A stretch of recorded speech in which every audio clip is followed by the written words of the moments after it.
കാരശ്ശേരി മുരിങ്ങമ്പുറായിൽ തെരുവ് നായ ശല്യം രൂക്ഷമായി. നിരവധി ആളുകളെ നായ്ക്കൾ ആക്രമിച്ചിട്ടുണ്ടെങ്കിലും അധികൃതരുടെ ഭാഗത്തു നിന്ന് ഇതുവരെ ശാശ്വതമായ ഒരു നടപടിയും ഉണ്ടായിട്ടില്ല. ചൊവ്വാഴ്ചയും തെരുവ് നായ്ക്കൾ വിദ്യാർത്ഥികളെ ഓടിച്ചതിനെ തുടർന്ന് ഒരു വിദ്യാർത്ഥിക്ക് വീണു പരിക്കേറ്റു.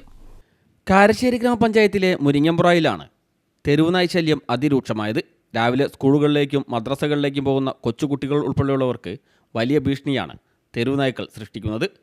നേരത്തെയും നിരവധി ആളുകളെ നായ്ക്കൾ ആക്രമിച്ചിട്ടുണ്ടെങ്കിലും അധികൃതരുടെ ഭാഗത്തു നിന്ന് ഇതുവരെ ശാശ്വതമായ ഒരു നടപടിയും ഉണ്ടായിട്ടില്ല. ഇതിനെതിരെ വലിയ പ്രതിഷേധമാണ് ഉയരുന്നത്.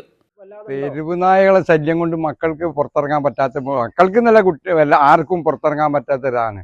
സ്കൂളിൽ പോകുന്ന കുട്ടികളെ പറത്തിക്കുക, റോഡിന് പോകുന്നവരെ പറിക്കുക. ഇന്നിപ്പോൾ മക്കൾ മദ്രസയിൽ പോയപ്പോൾ മക്കളെ പറത്തിച്ചത് കുട്ടിയാണ് വീണത്, കാലിൻ്റെ മുട്ടൊക്കെ പൊട്ടിയിട്ട് പുറത്തിറങ്ങാൻ പറ്റാത്ത. സ്കൂളിൽ വരെ ഇന്നിപ്പോൾ മദ്രസ പരീക്ഷ എഴുതാൻ കഴിഞ്ഞില്ല, വീണ്ടും കാലിന് മുട്ട് പൊട്ടിയിട്ട്. ഇതിനെന്തെങ്കിലും ശാശ്വത പരിഹാരം കാണാഞ്ഞാൽ ഞങ്ങൾക്ക് ഇവിടെ ജീവിക്കാൻ പറ്റാത്തതായി പട്ടികളെ ശല്യം കൊണ്ട്. ഇതിലാണ് ഞങ്ങളാകെ കുടുങ്ങിയത്. ചൊവ്വാഴ്ച രാവിലെ മദ്രസയിലേക്ക് പോവുകയായിരുന്ന 3 വിദ്യാർത്ഥികളെയാണ് തെരുവ് നായ്ക്കൾ കൂട്ടത്തോടെ ഓടിച്ചത്. ഭയന്നോടുന്നതിനിടെ വീണ് +1 വിദ്യാർത്ഥിനിയായ ഫാത്തിമ സിയയ്ക്ക് പരിക്കേറ്റു.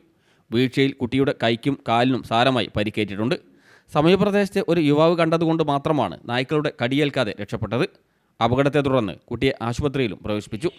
ചികിത്സയ്ക്ക് ശേഷം വീട്ടിൽ വിശ്രമത്തിൽ കഴിയുന്ന സിയയ്ക്ക് മദ്രസയിലെ +1 പരീക്ഷ എഴുതാനും സാധിച്ചിട്ടില്ല.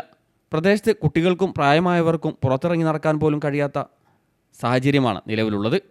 ഇനിയെങ്കിലും അധികൃതർ കണ്ണു തുറക്കണമെന്നും തെരുവുനായ് ശല്യത്തിന് ശാശ്വതമായ പരിഹാരം കാണണമെന്നുമാണ് നാട്ടുകാർ ആവശ്യപ്പെടുന്നത്. News bureau, Mukkam.